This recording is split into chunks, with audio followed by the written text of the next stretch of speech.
Existe-t-il des niveaux d'hypnose différents? Hypnoïde, léthargique, catalytique, somnambulique ou encore DSDL, autant de noms savants pour déterminer et pour nommer certains états d'hypnose.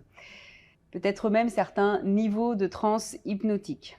Mais existe-t-il vraiment des niveaux d'hypnose avérés, observables scientifiquement?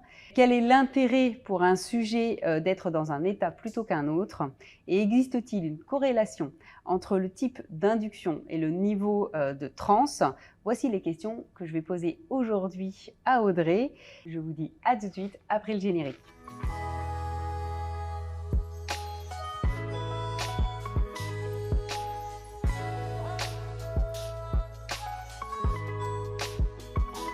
Salut, c'est Julie Robillard, bienvenue dans un nouvel épisode de Sérénité Active, la chaîne consacrée à l'apprentissage du plaisir de vivre. Si tu es nouveau sur cette chaîne, eh bien n'hésite pas à t'abonner pour pouvoir avoir connaissance de tous mes tutos, tout ce que je donne comme conseils, tout ce que vous pouvez apprendre pour vivre serein et actif à la fois. Audrey, tu as collaboré avec Corinne Sombrin. Corinne Sombrin qui, elle, parle de transe cognitive auto-induite. Toi, tu parles plutôt de processus hypnotique. Moi, j'appelle ça transe hypnotique. Finalement, selon toi, quel est le terme peut-être adéquat au fait de passer d'un état d'éveil habituel, lambda, à un état d'hypnose? Alors, je pense qu'il faut faire la différence entre le processus hypnotique et la transe cognitive auto-induite. C'est pas la même chose. Donc, ce sont deux états de conscience modifiés, mais ce sont des moyens d'induction totalement différents. Et pour l'instant, avec le peu de recul qu'on a pour la transe cognitive auto-induite, avec un vécu subjectif quand même particulier et différent de celui dans le processus hypnotique. Alors, la différence entre la terminologie processus hypnotique, état d'hypnose ou transe hypnotique, je pense que c'est vraiment une question de terminologie. Moi, j'aime peu utiliser le mot transe de manière générale parce qu'effectivement, on peut avoir la transe hypnotique, la transe chamanique, la transe médiumnique, la transe méditative. Donc, c'est un peu un mot commun pour dire état de conscience modifié ou état de conscience non ordinaire. Et puis alors, pour moi, ce sont tous des processus qui sont sur un continuum, le continuum des états de conscience modifiés. Et on a, grâce à différents moyens d'induction, différentes clés, la possibilité d'entrer dans ces états de conscience modifiés où la caractéristique commune, globalement, c'est d'observer une modification de la perception de l'environnement et une modification de la perception de soi, avec après des subtilités selon les techniques utilisées. D'accord. Donc finalement, voilà, à part par rapport à la transe du coup décrite par Corinne Sombrin, est-ce que tu peux nous dire justement finalement quelle est la différence entre le processus hypnotique et la transe hypnotique auto-induite au niveau cérébral? Qu'est-ce que tu as observé de différent finalement entre ces deux états modifiés de conscience? Donc, au niveau d'hypnose, on a maintenant déjà 30 ans d'histoire de recherche, donc on a une meilleure connaissance du fonctionnement cérébral en hypnose, avec globalement une modification des réseaux de la conscience de soi, de l'environnement, des régions impliquées dans la perception de la douleur, etc. Donc, on a déjà plusieurs réponses. Au niveau de la transe cognitive auto-induite, donc ce sont des toutes nouvelles recherches qui ont été initiées en 2018 avec ma collègue Olivia Gossery, qui dirige aussi une équipe de recherche au Giga Consciousness. Donc là, on est encore au balbutiement des connaissances que l'on a. On a fait une première étude de cas juste sur Corinne Sombrin, où en effet, on voit au niveau cérébral que le cerveau réagit différemment à des stimulations magnétiques transcrâniennes quand Corinne était en état de transe cognitive auto-induite par rapport à un état de conscience ordinaire. Ça, c'est un cas. Donc, c'est difficile à généraliser. Donc maintenant, ce qu'on est en train de faire avec Olivia, c'est des études sur des groupes qu'on appelle des groupes de transeurs. On enregistre leur activité cérébrale, leur rythme cardiaque, la respiration, leur vécu, et on est en train d'analyser ces données-là, et l'idée c'est de les publier et de pouvoir alors après poursuivre sur d'autres variables et des groupes plus larges, avec plus de caractérisation et de sensibilité dans nos protocoles. Peut-être qu'effectivement, un jour, on lui donnera un autre nom que cette, voilà, sera complètement différent, peut-être même de l'hypnose, ou même, voilà. Mais en tout cas, pour toi, ce qu'elle vit, ou ce qu'elle vit en tout cas avec cette transe cognitive, auto-induite, puisque du coup c'est elle qui se la crée. Pour toi, c'est complètement différent en fait d'un état d'hypnose pratiqué en cabinet, du coup, par nous, thérapeutes, avec nos patients? Je dirais pas que c'est complètement différent, parce que c'est aussi un état de conscience modifié où on modifie la perception que la personne a de l'environnement et de son vécu subjectif. Donc il y a quand même des points communs. Maintenant, mon expérience personnelle, c'est que le vécu n'est pas le même, mais déjà simplement par le moyen d'induction, l'hypnose c'est généralement très calme, très silencieux, ça passe beaucoup par la mentalisation, l'imagination. Que la transcognitive auto-induite, c'est une technique d'induction développée par Corinne Sombrin et l'Institut de Transsciences, où ça passe par les vocalisations, les mouvements, au départ par l'écoute de boucles de son, donc c'est beaucoup plus corporel dans la manière de l'exprimer.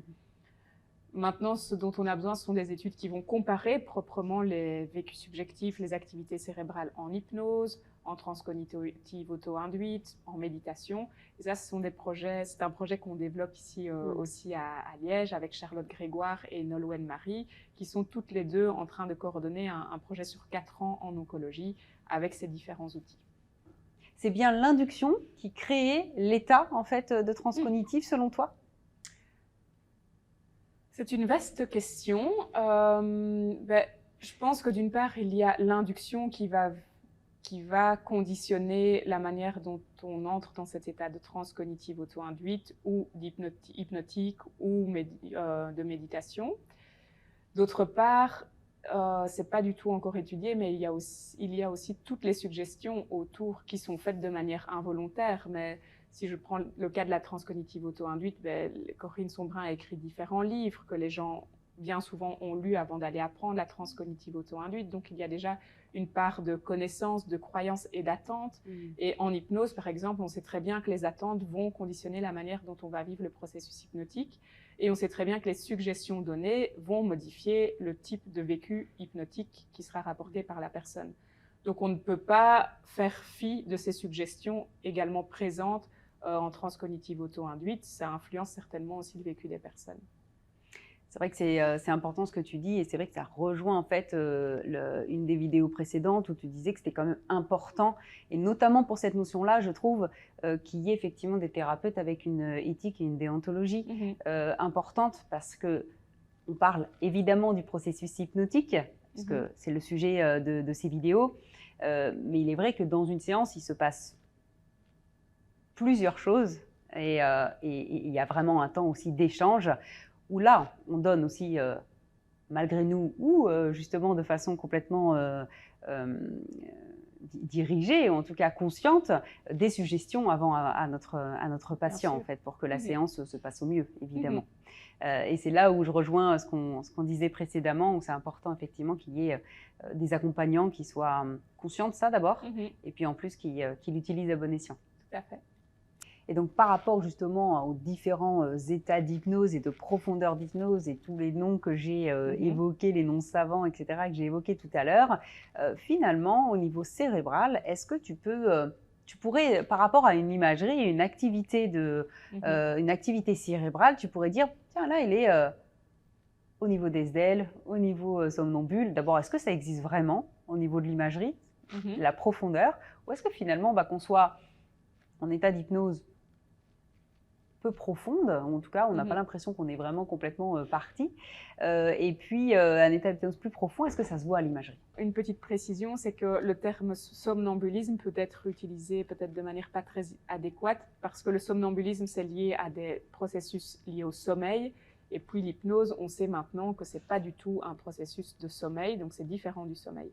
Donc voilà, je sais que c'est une appellation qui est utilisée, mais qui peut du coup induire beaucoup de confusion chez les patients qui pensent que hypnose et sommeil, c'est la même chose. Or, on sait que ce n'est pas la même chose. Alors, il y a différents travaux qui sont intéressés. Par exemple, on sait que l'hypnose, elle a différentes composantes. On parle d'absorption, de dissociation, la composante de relaxation, d'automaticité, ce sentiment de ne plus être acteur, que les choses se passent de manière automatique.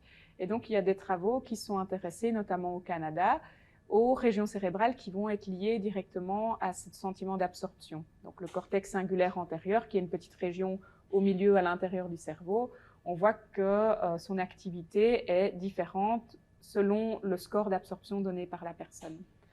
On voit aussi que l'automaticité, ce sentiment d'automaticité, va être modulé par une région qui s'appelle l'operculum pariétal. C'est un joli nom. Hein. Bravo. Et qui va aussi être différent dans son activation selon le score d'automaticité rapporté par la personne. Donc avec la neuroimagerie, on arrive à affiner vraiment maintenant les différentes régions cérébrales qui sont en lien avec les différentes composantes de l'hypnose.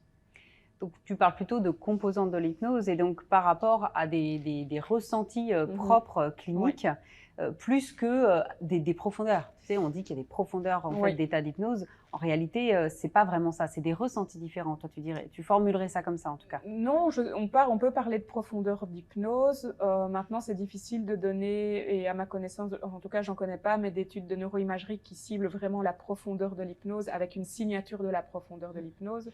C'est comme souvent on nous demande, nous, en neuroimagerie, est-ce que donnez-moi une signature de l'hypnose cérébrale? Ça n'existe pas. Il n'y a pas de signature de l'hypnose. Par contre, on arrive de mieux en mieux à caractériser les différentes composantes de l'hypnose pour comprendre le processus. Ok, ça c'est effectivement intéressant aussi pour nous thérapeutes de pouvoir peut-être éventuellement l'expliquer rapidement aux patients qui ont envie d'en savoir plus et de savoir comment ça fonctionne. Et puis surtout, voilà, c'est important aussi. Enfin, moi, en tout cas, je dis souvent aux personnes que je rencontre qu'on ne peut pas présager de l'état modifié de conscience d'une personne et qu'effectivement, peut-être d'une séance à l'autre, elle la vivra de manière différente. Et c'est vrai qu'on a quand même des personnes qui, oh là là, j'étais mais alors vraiment partie et tellement partie. Et puis d'autres qui sentent que c'était, ont l'impression que ce n'était pas évidemment très profond. Et pourtant, en fait, en termes d'efficacité, de séance, et on en reparlera dans une autre vidéo, mais en termes d'efficacité de séance, tu dirais que cette profondeur, ou en tout cas ce dessin finalement par rapport à l'état hypnotique, est-ce qu'il est un peu en corrélation avec l'efficacité? Oui, c'est une bonne question, et les études qui sont intéressées à cette question-là, c'est particulièrement les études sur la douleur, justement. Et là, ce qu'on observe dans la littérature, c'est que les personnes qui sont appelées hautement hypnotisables, donc plus sensibles à l'hypnose, vont avoir plus de bénéfices sur la diminution de la douleur, mais que néanmoins, les personnes faiblement hypnotisables ont des bénéfices aussi. Donc, on bénéficie tous de l'hypnose, quel que soit notre degré d'hypnotisabilité, mais ceux qui sont hautement hypnotisables vont avoir plus de bénéfices que les autres. Ok. À quoi tu repères qu'une personne est hautement hypnotisable? En fait, on a une série d'échelles à notre disposition pour mesurer le degré d'hypnotisabilité. On peut, avec plein de limites à ces échelles, c'est comportemental, donc on va observer la réaction comportementale de la personne, on prend très peu en compte son vécu subjectif, mais en science, c'est ce qu'on utilise, des échelles d'hypnotisabilité, on met un score, et plus le score est élevé, plus la personne est hautement hypnotisable, ou moyennement, ou faiblement hypnotisable. D'accord. Et tu pratiques au moment en fait où tu mets la personne, ou plutôt tu aides la personne à aller. C'est un protocole en fait. On lit un texte, il y a un protocole bien standardisé. Merci Audrey pour ces informations. Donc si je résume un peu ce que tu nous as dit, par rapport aux profondeurs, c'est plutôt des ressentis liés au vécu des personnes qui sont en état d'hypnose. En revanche, il y a différentes composantes cérébrales et qui sont observées à l'imagerie cérébrale. J'espère que cette vidéo vous a plu. Merci une nouvelle fois à Audrey d'avoir répondu à mes questions et d'avoir pu éclairer ma lanterne. Si vous voulez en savoir plus sur les travaux et sur le vécu de Corinne Sombrin, je vous invite à regarder la vidéo que je vais mettre quelque part par là de Fabrice Midal. C'est assez enrichissant. Si vous voulez vous abonner à la chaîne Sérénité Active, vous cliquez là et vous pouvez toujours mettre un like si la vidéo vous a plu. Je vous souhaite de passer une agréable journée et je vous dis à bientôt sur Sérénité Active. Au revoir!